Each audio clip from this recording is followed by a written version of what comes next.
ఏదైనా మంచి రిలాక్స్ అవ్వడానికి మంచి ప్లేస్ ఉంటే బాగుండు అని అనుకునే వాళ్ళకి ఫ్యామిలీ కోసం మంచి ప్లేస్ ఉందండి ఒకటి. మన 18 కేర్స్ అని చెప్పి ఇక్కడే మనం అమౌంట్ విషయం అదంతా మాట్లాడుకోవాలి. రూమ్స్ అనేటివి ఇక్కడి నుంచి మనం లోపలికి వెళ్ళాలి.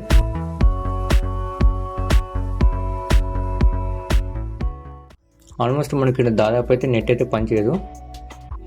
ఎయిర్టెల్ అయితే బాగా పనిచేస్తుంది. అయితే ఏసీఎమ్స్ కానీ అంత వర్కౌట్ అవ్వవు మీకు క్యాష్ పే చేయాలన్నా కానీ. ఇందులో మీకు గదులు అండి, ఇవి గదులు ఇలా ఉంటాయి అన్నీ మొత్తం స్టోన్తో ఉన్నవి కట్టినవే. ఇది మ్యూజియం అండి. ఇంకా చాలా గేమ్స్ ఉన్నాయి ఫోటోషూట్ కోసం అని అలాగా. మళ్ళీ మ్యూజియం అని చెప్పి ఇందులో చాలా పాత వస్తువులు నేను చూసాను, చాలా బాగున్నాయి. మనకు వెనకటి కాలం నాటి రూపాయి నోట్లు కూడా, అప్పటి కాయిన్స్ కూడా అవైలబుల్ ఉన్నాయి. ఇది బ్యాక్ సైడ్ ఎంట్రన్స్ అండి. బయట మనకు స్విమ్మింగ్ పూల్ లాగా ఉంది కదా, అంటే కోటకు రియల్ కోట అయితే ఎలా ఉంటుందో సేమ్ అలానే. బయట లొకేషన్ అయితే అంతా చాలా బాగుంది. పిల్లలతో వచ్చిన వాళ్ళకైతే చాలా బాగుంటుంది లొకేషన్ అయితే.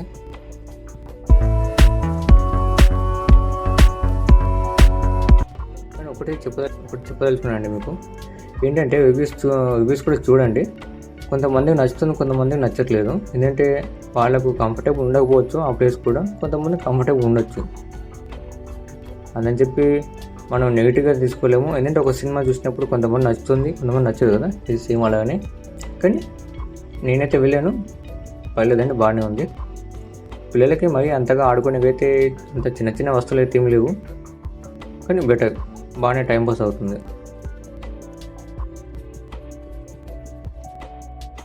ఇది వచ్చేసి మనకు అక్కడే మనకు చాలా బాగుందండి. నేను చూసాను అసలుకి ఒక హాల్ లాంటి హాల్లో మొత్తం ఫిష్ స్టాల్ అనుకోవచ్చు. కింద అంత కూర్చొని మొత్తం పిల్లలతో చాలా బాగా ఎంజాయ్ చేయొచ్చు.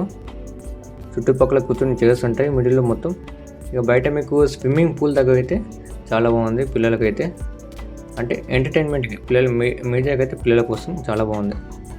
ఇక పెద్దవాళ్ళు చిన్నవాళ్ళకు స్విమ్మింగ్ పూల్లో పార్టిసిపేట్ చేస్తారు, చిన్న పిల్లలకు అలాగా పెద్ద పిల్లలకు అలాగా, పెద్దవాళ్ళకు కూడా చాలా బాగుంది.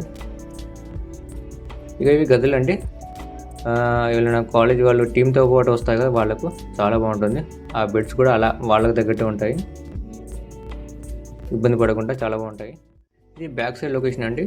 మనం ఈ బ్యాక్ సైడ్ నుంచి పోతేనే ఇది మనకు లోపల పోనీకి ఎంట్రన్స్ ఉంటుంది ఈ రిసార్ట్. కానీ ఇది కానీ ఎర్లీ మార్నింగ్లో చాలా బాగుంది లొకేషన్. మళ్ళీ ఈవినింగ్ పూట, మధ్యాహ్నం పూటే మొత్తం ఎండనే, అంతగా ఏముండదు. కానీ మీకు అక్కడ స్విమ్మింగ్ పూల్ ఉంది కాబట్టి చాలా బాగా టైం పాస్ అవుతుంది. ఇక లోపలైతే చిన్నగా రూమ్స్ అవన్నీ మీకు ఒక ఫుల్ డే గడిచిపోతుందండి ఇబ్బంది లేకుండా. ఫ్యామిలీతో పాటు వెళ్ళిన వాళ్ళకైతే ఫుల్ డే గడిచిపోతుంది, చాలా బాగుంటుంది. ఇది మొత్తం వచ్చేసి మనకు ఒక 30 acres ఉంది ల్యాండ్ మొత్తం. అందులోనే ఇవన్నీ వాళ్ళు గార్డెనింగ్ కానీ, అయితే కోట ఉందా కోట కానీ, ఇవన్నీ అందులోనే చాలా బాగా అరేంజ్మెంట్ చేశారు. కానీ నేను కోట మొత్తం చుట్టుపక్కల చూడలేదు, కానీ ఇంకా ప్లేసెస్ ఉన్నాయి ఇంకా చూసేటివి. పడుతుంది ఒక 2 గంటలు అట్లా పడుతుంది మీకు మొత్తం రౌండ్ వేస్తే. చాలా బాగుంది. ఎప్పటికప్పుడు మెయింటెనెన్స్ ఉంటుంది అక్కడ, గార్డెనింగ్ కానీ చాలా బాగుంది. ఫ్రెండ్స్, ఫైనల్గా చెప్పేది ఏంటంటే, ఫ్యామిలీతో వెళ్ళాలనుకునే వాళ్ళు తప్పకుండా వెళ్ళండి. కాకపోతే వెళ్ళే ముందు ఫస్ట్ మిగతా రిసార్ట్స్ కూడా ఎలా ఉన్నాయో మనం ఆన్లైన్లో చెక్ చేయండి. మనీ కానీ మనం అనుకున్న గేమ్స్ కానీ పిల్లలకి టైంపాస్ అవుతుందా లేదా. పెద్దోళ్ళకి ఎలాగైనా అవుతుంది, కానీ పిల్లలకి అవ్వాలి కదా, రిలాక్స్ కావాలి కదా. సో మనం రిలాక్స్ కోసం వెళ్ళినా కానీ వాళ్ళకు ఎంటర్టైన్మెంట్ లేకపోతే కష్టమే కదా. సో అన్నీ చెక్ చేసుకోండి, రివ్యూస్ కూడా. మీకు అంతా ఓకే అనుకుంటేనే వెళ్ళండి.